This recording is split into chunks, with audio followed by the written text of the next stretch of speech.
Yo, what's up, Doc? It's Switch here, and let's just shine into the news because we got a ton of topics to talk about today. Now, for our first topic, we have the East Coast player, or more specifically, the MDVA player, Red. Now, about 2 weeks ago, he tweeted out, "Really wish my family was more supportive of Smash sometimes. Lots of assumptions without asking. Always been like that, though. Motivated." If you want to put it that way, go right ahead. Video games have taken over my life, and guess what? I wouldn't want it any other way. Now, I know this is kind of pretty depressing and discouraging, but I'm happy to announce that Red has finally gotten a sponsor, and he tweeted out, "Very happy to announce a professional player for Kingsman Global. Exactly how I wanted to start 2017. Thanks for the opportunity." Then his sponsor also tweeted out, "We have signed professional Melee player Red SSBM for the 2017 season. He will be competing in Genesis 4 this weekend." Now, if you guys want to go help out Red, I'll have a link in the description to his Twitch channel. So in celebration, if you guys could just stop by the next time he streams and say like what's up or something, because I'll also be in the chat supporting him. So again, links to his stream will be in the description down below. Now, in other news, Westballz also tweeted something pretty negative at first. He said, "As it stands now, I can't bend my thumb.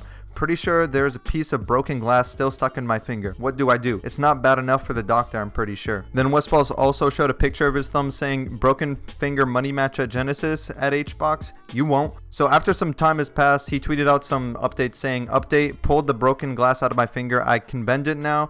The glass was causing all the pain. Doesn't feel as bad now. Update number 2, should have gone to the doctor. Now my finger is bleeding a ton. RIP." But despite all the negative aura Westballz was giving out, he then tweeted out, "Thought my thumb was a rip for Genesis. Turns out the Band-Aid actually helps me multi-shine better. Lol." Gonna destroy at Genesis. For the incoming, how would it be possible to multi-shine better with a Band-Aid? The answer is less finger friction, making it easy to slide. So yeah, I guess what doesn't kill you makes you stronger, right? But what does kill is the vibe that Silentwolf gave off regarding his attendance at Genesis 4. So here's what he had to say. "I will not be entering Genesis 4 Melee singles, and if I do, I'll be playing Falco and not caring. Between preparing for AGDQ, spending time at AGDQ, and being sick afterwards leading up to Genesis 4, I haven't really had any real practice in the last 2 weeks. I also don't even know if I won't still be sick by the time single rolls around either. I think it would be in my best interest to sit this one out. Although I will still be attending the event, I'll still do TMG crews and doubles as well, since others are relying on me for those, and I don't want to be a bitch." That being said, I'm tired of not taking this game very seriously and will be putting in much effort starting very soon. So hopefully Silentwolf could get well in time for Genesis 4 so we could see him perform well. Now for some quick news, Genesis 4 is now partnered with Nintendo, and also Amsa, the Smash player from Amsterdam, got sponsored by Asterion, or however you pronounce that. So congrats to him for that. Now onto the biggest story of today. So initially this video is about like 43 minutes long, and it was uploaded by hacks, and I was able to cut it down and speed up his speaking to roughly about 10 minutes ish. So if the video sounds fast in some parts, that's because I edited it so that it would play around 1.5 times speed. But nonetheless, let my boy Hacks Money speak. Hey guys, it's Hacks. I just want to update everybody on how I'm doing, where I've been, what my plans for the future are, because I think that's all long overdue. Plus, a lot has happened, and this video is going to give a lot of news. It's going to touch on a lot of things that'll probably be surprises to you guys. Maybe not, since I think some of it leaked to Reddit, but that's fine. I just wanted to give an official update on things. So without further ado, continuing from my last update, the blog post I had made in early September, which was a blog post basically describing how I could not find a doctor who was willing to treat me for my various hand and wrist conditions. Basically, no one wanted to perform the necessary procedure of removing that tendon, because that tendon is by all means pretty vital for the human body. In addition to that, I had 2 other problems. The other one was ECU subluxation. During the 3rd surgery that I had in May of 2016, got ruined basically because the doctor had to open the sheath in order to get to the tendon and work on the tendon for a small tear that it had. The sheath never fully healed, and the result was subluxation, which is when your tendon is moving all over the place. That was problem number 2. And the problem number 3 I actually never documented in that blog post because I wanted to keep things concise. Problem number 3 was basically damage to a part of the wrist in between those 2 tendons called the TFCC. So those were the 3 things I was faced with at the time of that update.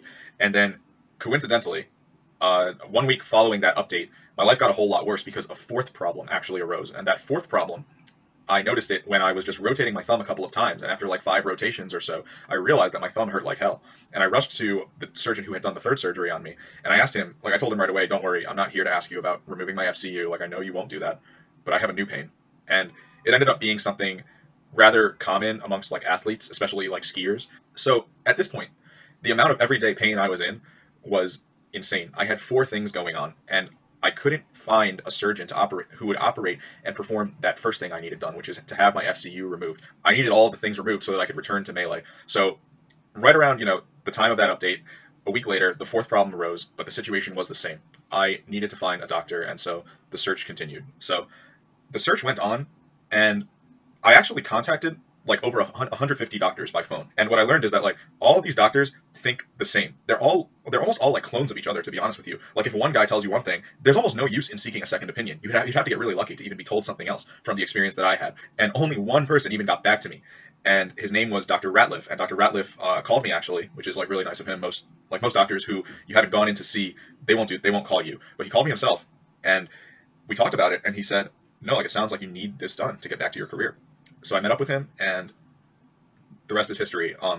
That was that. I was set to have my surgery on December 28th, at last, and then 8 days before the surgery, so December 20th, the worst thing that could have happened. This was something brand new on the underside, like on the palm, at the bottom of my thumb, and I had a strong hunch as to what it was.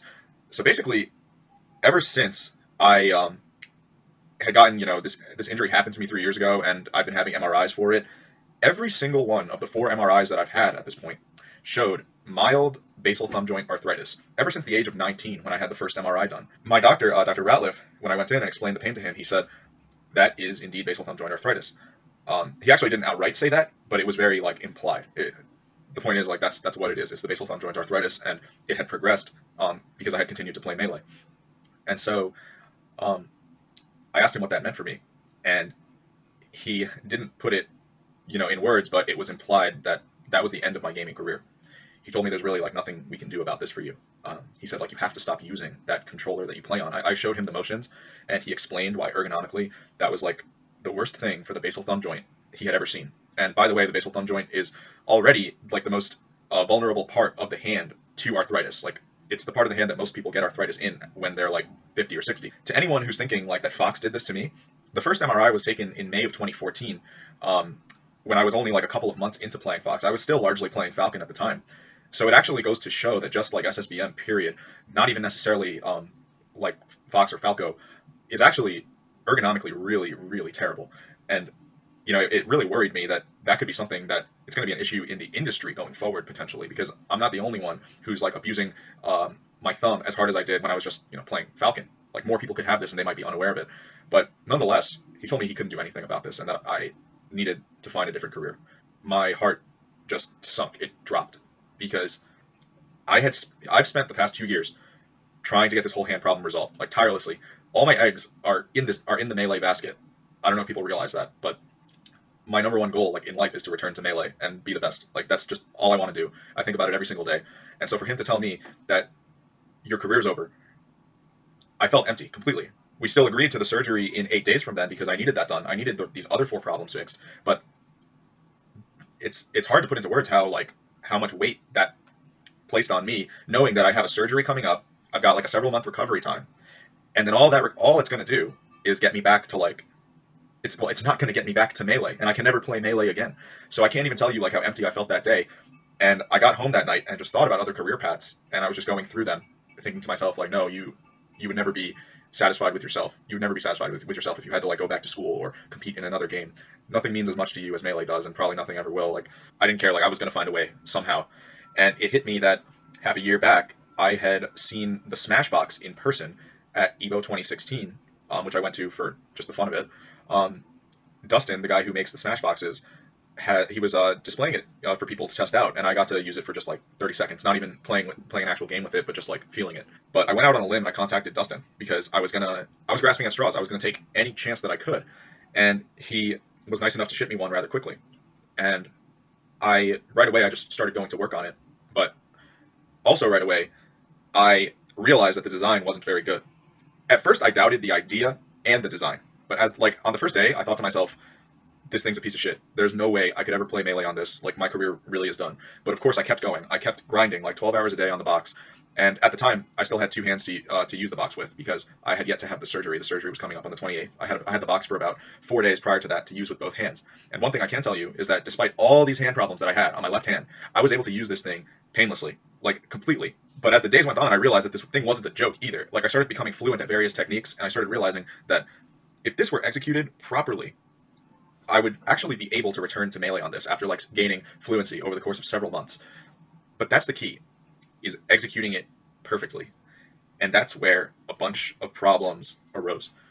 So come like the second or third day, I had made it pretty clear to that team that this product needed to not be rushed. Like it was a good thing that I got to them. It was a very good thing that I threw a wrench in their plans. You know, like steered the ship off the course that it was on, because my main goal, like as soon as I got this thing, became to optimize this product completely. I needed this. I needed this everything about the product to be perfect in order for me to get back to the level of Melee that I'm trying to play at. Obviously, I don't want this thing to just be a cool novelty that people play on for like a few days and then they say like, oh, these buttons are in awful places. These buttons, like this wasn't tested by a top player. This wasn't very well thought out. I only wanted this product released if it was perfect, and I intended on grinding it every single day in order to make that happen. I had seen the light. Like this thing was going to get me back to Melee. I had no doubt in my mind. And unfortunately, there were so many logistical issues. Like there are actually such a countless amount of logistical issues, but I don't want to throw too much shade, so I won't delve fully into it. I'm very, very thankful to Dustin for the idea. I think that I would have come up with something similar on my own had Dustin never existed. So I'm not like fully indebted to him, but I do thank him for the idea. But it ultimately means nothing if the product isn't complete in every sense of the word. So then a couple days later, December 28th came, and I had the operation. As you can see, my left hand, it's in a cast, and it went very well. The doctor was able to find everything that I mentioned, the 4 problems that I had mentioned that he was able to fix, and he fixed them all up. And now it's been about 3 weeks since then, and I've got about 3 or 4 more weeks to go before I can take this off. But from the way things feel, I think it's all good.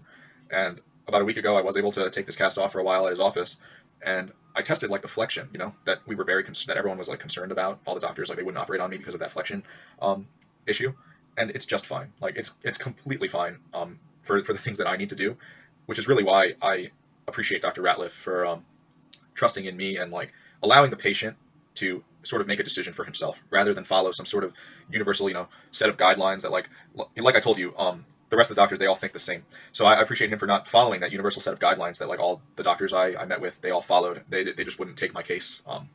I wasted an unbelievable amount of time because of that. Like this whole thing could have been over well over a year ago. So I had the surgery, and then a few days after the surgery, it hits me that like I still want to be able to work on the Smashbox despite only having one hand. I quickly like returned to playing Smashbox like 10 hours a day, and that same thought was in my mind. I want to take over this project with like other people who are more like-minded, and like people who a crew with which all these logistical issues won't be the case.